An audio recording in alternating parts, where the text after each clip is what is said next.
여러분, 안녕하십니까? 오늘은 면역을 즉시 올리는 두 가지에 대해서 말씀드리고자 합니다. 여기 제목은 면역을 즉시 올리는 이 두 가지, 이 감염병을 빨리 낫게 합니다. 우리 여성분들 질염이나 방광염 굉장히 많죠. 그래서 오늘 이런 여성분들 잘 보시면 좋을 것 같습니다.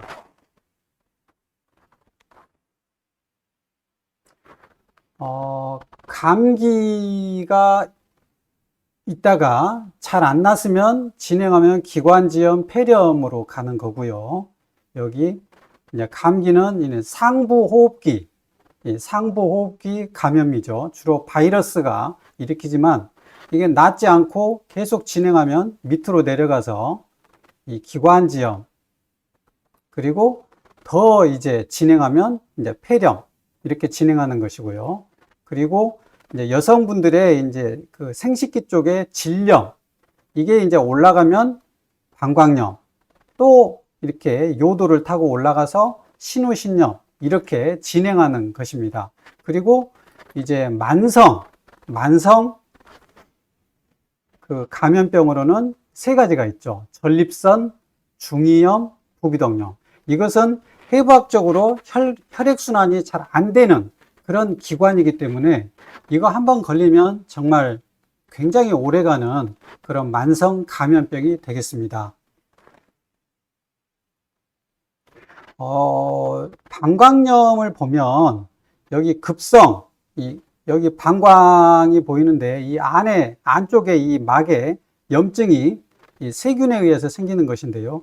급성 방광염은 이렇게 빨갛게 붓고 백태가 생기는 것이 급성 방광염이고, 만성은 이렇게 섬유화된 흉터가 남습니다. 이 흉터 속에 세균이 숨어 있는 것이죠. 여기는 혈액순환이 잘 되지 않기 때문에 이 백혈구가 가서 이 세균을 퇴치할 수가 없어요. 면역이 떨어지면 이 세균이 주위에 이렇게 정상적인 이런 방광 점막에 침범해 가지고 반복적으로 방광염을 일으키는 것입니다. 제가 두 가지 말씀드렸는데, 첫 번째는 비타민 C를 좀 더 많이 드시라, 두 번째는 땀 흘리는 운동을 하시라. 이 두 가지가 중요하고, 또 전에도 말씀드렸지만 비타민 D와 요도도 면역을 증강시켜서 세균을 싸울 때 유리하게 됩니다. 제 아내가 가끔 방광염에 걸립니다. 피곤할 때 걸리죠. 피곤할 때 그 면역이 떨어집니다. 그러면 그 균형이 깨지는 거죠. 그러면 염증이 생기고, 이게 반복되니까 만성 방광염이 된다면 굉장히 치료가 쉽지 않게 됩니다. 그러면 우선 제 아내가 방광염에 걸렸을 때 저는 어떻게 했는가? 제 아내가 방광염에 걸렸을 때는 비타민 C를 평소에 하루에 3포 정도 먹는데, 이것을 2포씩 3번을 먹게 했습니다. 그럼 하루에 6포죠. 그러면 3g짜리를 6포를 먹으면은 18g을 먹는 겁니다. 그럼 방광염이 걸렸을 동안에만 한 일주일 정도만 18g을 먹게 합니다. 그리고 땀 흘리는 운동을 했는데요. 어떻게 하면 되냐면, 방광염에 걸렸을 때 좀 피곤하더라도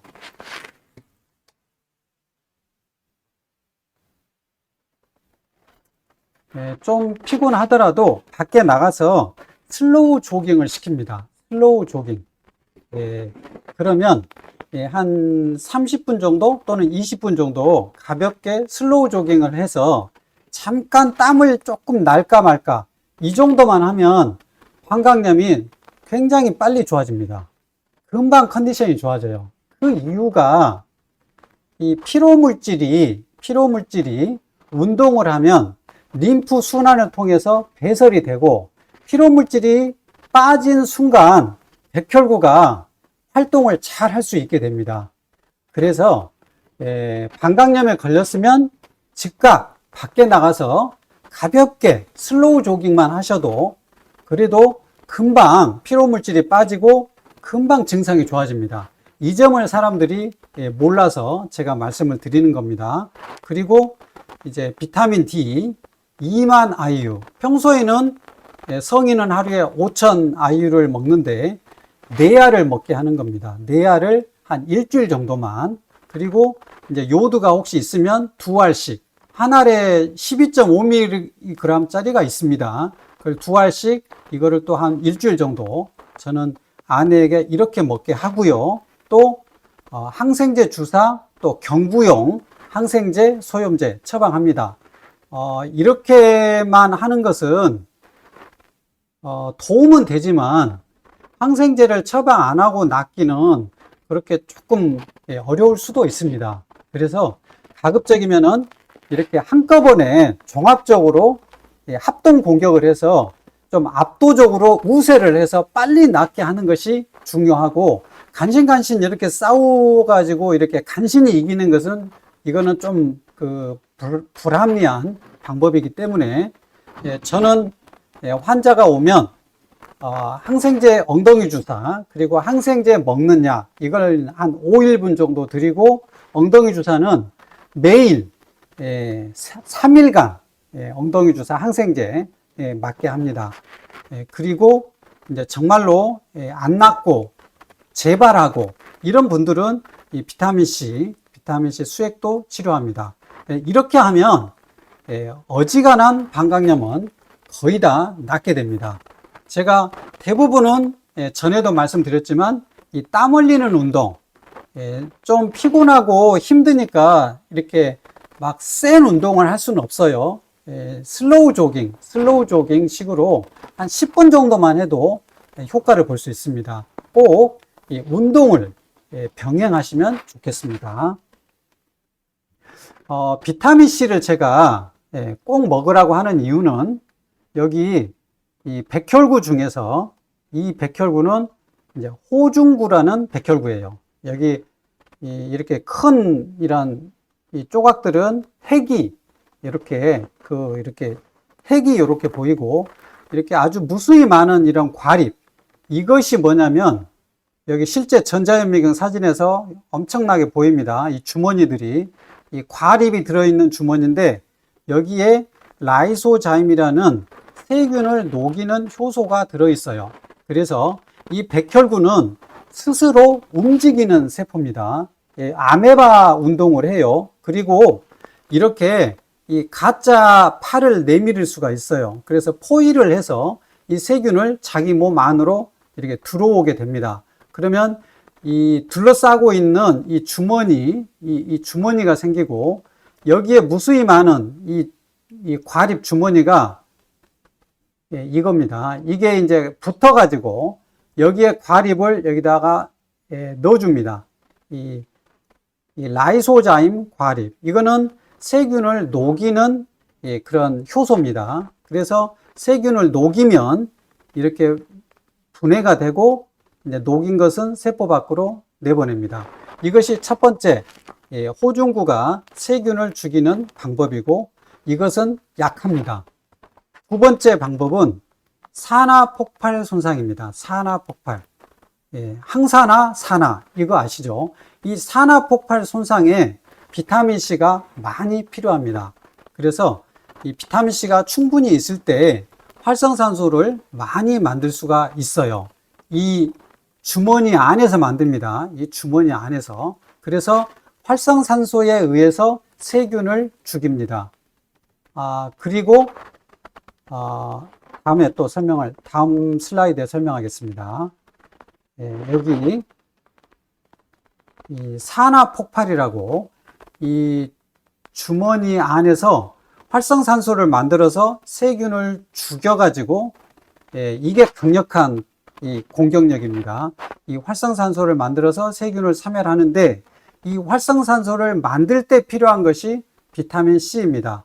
비타민C를 고용량으로 주사하면 암세포에 들어가면 이게 항산화제가 아니라 산화제 역할을 한다고 했죠.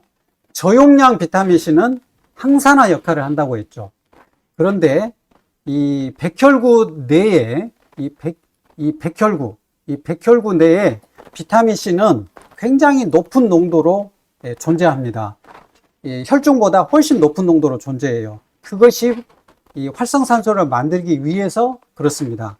그래서 세균을 죽이는 거고, 그 다음에 자기 몸도 손상을 받아요. 활성산소 때문에. 그래서 백혈구는 수명이 짧습니다. 짧은 백혈구는 몇 시간 안에 수명을 다하고요. 길어도 2, 3일 안에는 백혈구는 수명을 다합니다. 그래서 이 활성산소가 세균도 죽이지만 이 백혈구 자체에 손상을 줘요. 그런데 비타민C가 충분히 있으면 이 산화 폭발에 의한 이 손상을 회복시켜 줍니다.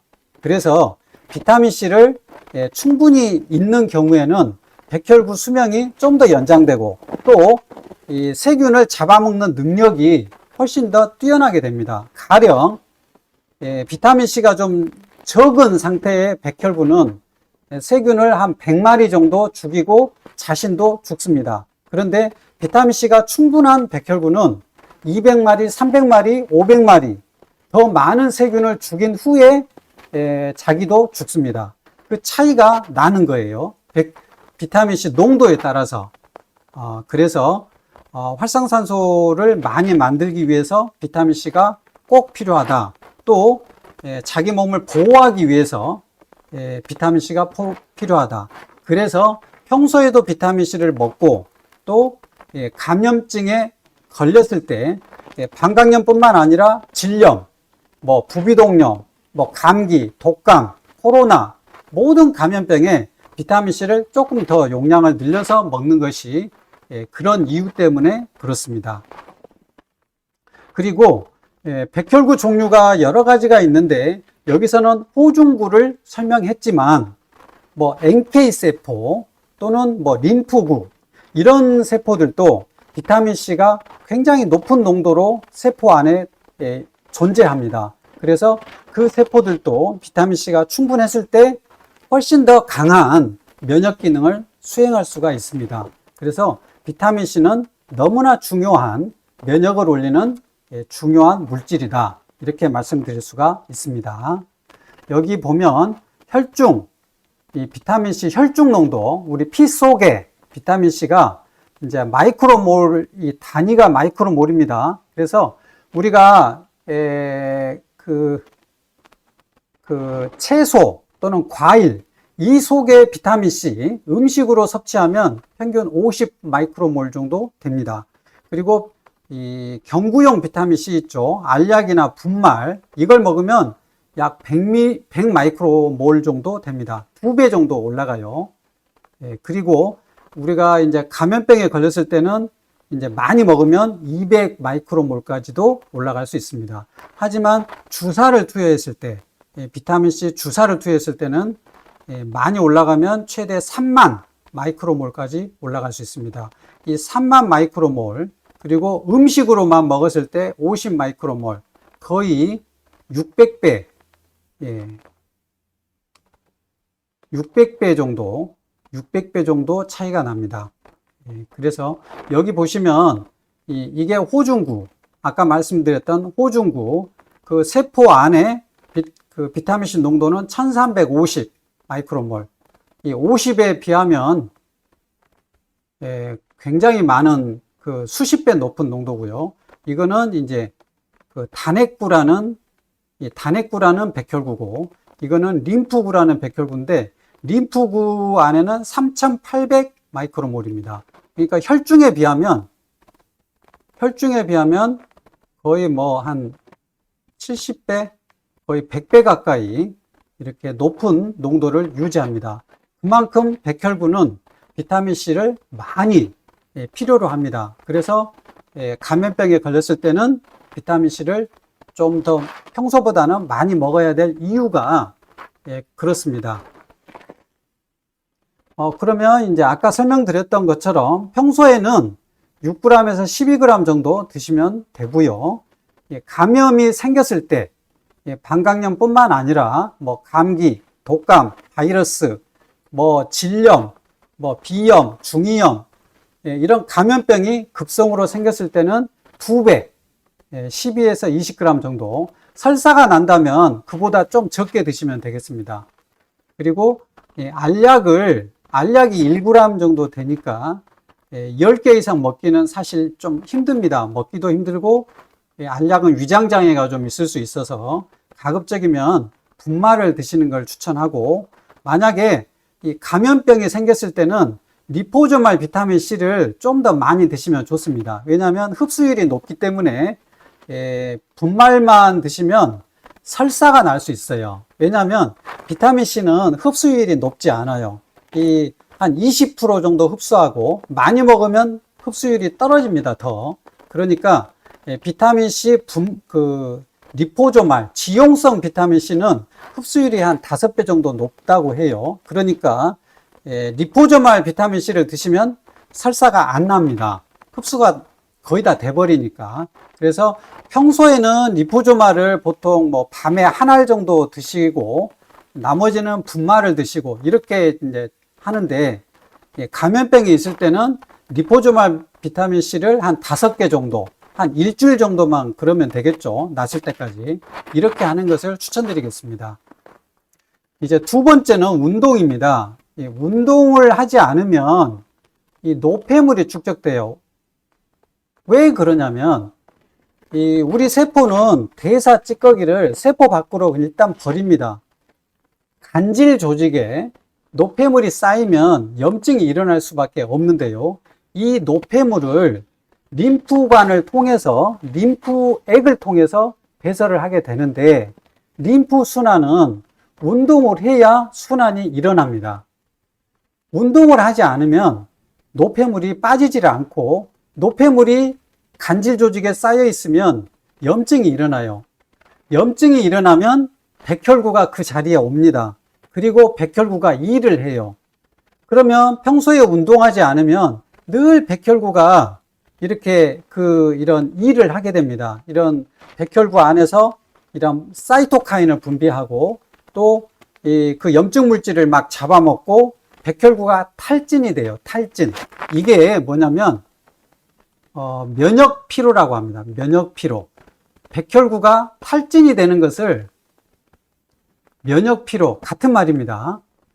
그래서 운동하지 않으면 노폐물이 배설이 되지 않고, 그래서 염증이 생기기 때문에 백혈구가 계속 일을 하게 돼서 면역 기능이 떨어집니다. 이런 상태에서 방광염이 생기는 거죠. 그리고 그 상태에서 백혈구가 제대로 기능을 못하니까 항생제 써도 잘 낫지 않는 겁니다. 그러면 이 노폐물을 빼는 것은 운동이라고 했잖아요. 운동을 하시면 노폐물이 빠지고, 그러면 백혈구가 좀 휴식을 하고 금방 좋아집니다. 금방 백혈구가 회복을 하거든요. 그래서 땀 흘리는 운동을 하시면 노폐물을 배설하고 염증 조건을 없앱니다. 그래서 이 운동은 면역 백신이다. 이런 말이, 이런 용어가 생기는 것입니다. 그래서 감염증이 있으면 많이 운동하면 안 돼요. 그러면 안 그래도 몸이 힘든 상태에서 이런 피로 물질이 더 쌓이면 안 되니까, 살짝만 운동하면, 혈액순환이 잠깐만 되면 노폐물이 일단 한 50% 이상은 금방 빠지거든요. 그러니까 한 10분 정도 가볍게 슬로우 조깅 하시면 충분합니다. 여기 이 논문이, 이게 논문 영어 제목이고요. 이게 해석하면 이렇게 되거든요. 이게 이제 지구력 훈련을 받은 노인의 자연살해 세포, 이게 이제 백혈구의 한 가지인데, 이런 어떤 실험적인 조건을 주었을 때 기능, 대사, 이것이 좋아진다. 그런 논문입니다. 그래서 이런 논문의 이제 요지가 뭐냐면, 꾸준하게 유산소 운동, 근력 운동도 물론 조금씩 하십시오. 근육이 계속 빠지니까. 하지만 유산소 운동, 땀 흘리는 운동, 심박수를 조금 증가시키는 운동, 이 유산소 운동을 꾸준하게 하시게 되면 면역 조절 능력이 증가됩니다. 그리고 면역 탈진의 저항력이 생깁니다. 그리고 미토콘드리아 기능도 좋아져요. 이 미토콘드리아가 좋아지면 우리가 먹은 음식을 빨리 분해해서 이 열로 태워버립니다. 비만이 되지 않아요. 살이 안 찝니다. 그리고 이 감염 스트레스 저항력도 좋아지고 면역 노화 감소가 됩니다. 면역 노화 감소. 우리 백혈구의 기능이 오래오래 건강하게 된다. 이런 말입니다. 뭐 이렇게 이 논문의 요지는 이렇게만 나왔는데 운동은 만병통치약이고 만병의 예방약입니다. 운동, 이것만큼 중요한 이러한 질병 치료 방법이 없어요. 그러니까 꼭 싫더라도 운동을 꼭 하시기를 바랍니다. 제가 지난주 토요일 날 저는 항상 10km만 나갔는데 처음으로 하프 21km거든요. 하프가 21km. 하프에 나가서 제가 2시간 11분을 기록을 했습니다. 제가 집에 와가지고 메달 받고 사진을 찍었는데요. 정말 이거는 제 약한 몸에서는 정말 굉장한 발전을 했다는 것이고, 이것을 구독자 여러분들께 또한 제 지인들에게 자랑을 많이 했습니다. 이런 이 운동을 이렇게 했다는 자랑은 좀 질투를 일으켜서 다른 이 구독자님들도 운동을 할 수 있는 동기부여가 될 수 있기 때문에 이것은 좋은 자랑이라고 생각해서 제가 자랑을 하는 것입니다. 구독자 여러분, 운동은 힘들고 약간 고통스럽기도 해요. 제가 21km를 쉬지 않고 2시간 동안 달리면 정말 중간에 멈추고 싶은 그런 욕망이 정말 100번도 더 생기거든요. 하지만 이 성취감 그리고 제 몸의 건강, 이것이 따라오기 때문에 운동을 하는 것입니다. 구독자 여러분들, 운동 정말 꼭 친구 만드셔서 운동하시고 건강 지키시기를 바랍니다. 그리고 제 출판사에서 연락이 왔는데 제 책 큰 글자 도서가 나왔습니다. 나이가 많이 드시면 제 책이 글자가 좀 작아서 보기 힘든데 나이 드신 분들한테는 이 도서가 유익할 것입니다. 대신에 가격이 좀 비싸요. 할인을 10% 해가지고 37,800원입니다. 택배비가 포함된 금액입니다. 그래서 제 책도 어르신들이 있으면 좀 사서 선물해 주시면 좋을 것 같습니다. 이상 오늘 영상을 마치겠습니다. 모든 국민의 건강을 내과 의사 사이먼이 기원드립니다. 감사합니다.